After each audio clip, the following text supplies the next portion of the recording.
Hey, we're trying something new. A podcast called Thanks for Being a Part of the Conversation. A part of the conversation that you don't get to fall witness to is my love for this forest in South Charlotte, North Carolina. In the 1990s, I was The Poet in the Forest. It was a children's series that I pinned out. None of it would be possible if it wasn't for this forest where I presently stand right here in Charlotte. I talk about it and write about it so much that I thought it was time that you get to be a part of what has been inspiring me since 1992. Hey, thanks for being a part of the conversation. How do you interview a forest and not think that people assume you're insane? A guy that's losing his mind in his 60s. When in fact this story is what's put so many different stories inside my heart. I'm standing next to this tree right now on the side of this hill.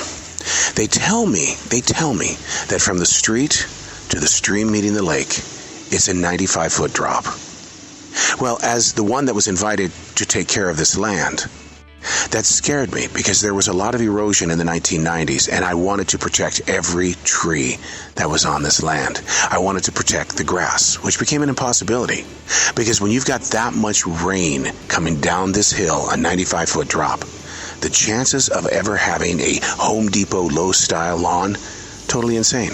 But I'm standing next to this tree, and one of the goals was to plant a North Carolina tree, something that was very natural. The strength of your colors at the end of July just blows me away. But what's fascinating about you, the tree, is that in the midst of winter, when we've had our snowstorms, you've always remained green. It's almost like that one little moment in your life where the fantasy becomes the reality. Do you remember the conversations I had when I said, I need your help? Do you remember when I would say, this is our moment of slowing down the water? It's almost like the air from my lungs when I have to go up this 95-foot hill. I'm going to lose a lot of air like the water flowing down this hill. Do you remember the times of me coming out here with a writing instrument and writing? Over here to my right, you see the bridge, Mr. Tree? That bridge. I held many of my rescues and their passing moments. This hill served as a very sacred land in the way of those passing moments. My Maltese, my Chinese crested, none of them left this house with their bodies of lifelessness until we made this walk down this 95-foot drop. I want to interview the owls that have stood so proudly on top of these trees because they were there watching. But this tree, always made of green.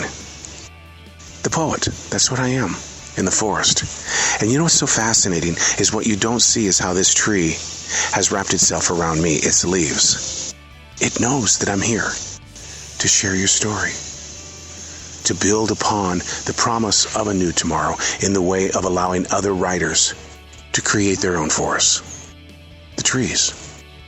The times when it was very dangerous for me to be out here, but I had to be in a place of now.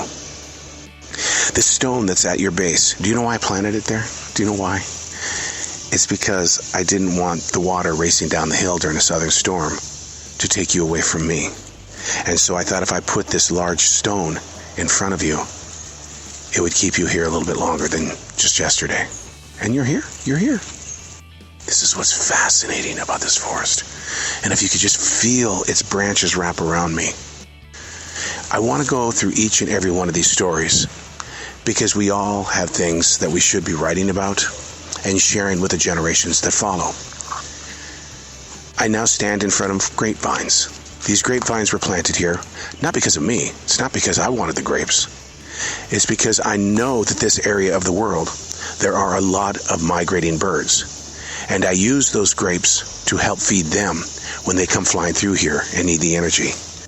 And now these leaves wrap around me from the grapevines. Look at how long they are.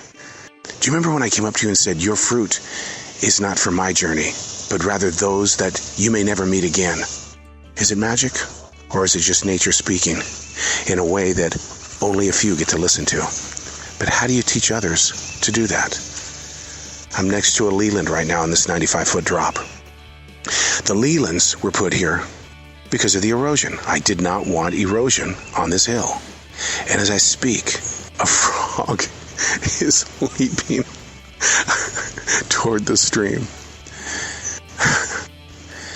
If you could spend a moment inside this world, just a moment, I think you would find reason to pick up a writing instrument and share a story. Better yet, to create a conversation. And I really do want to thank you for being a part of this one.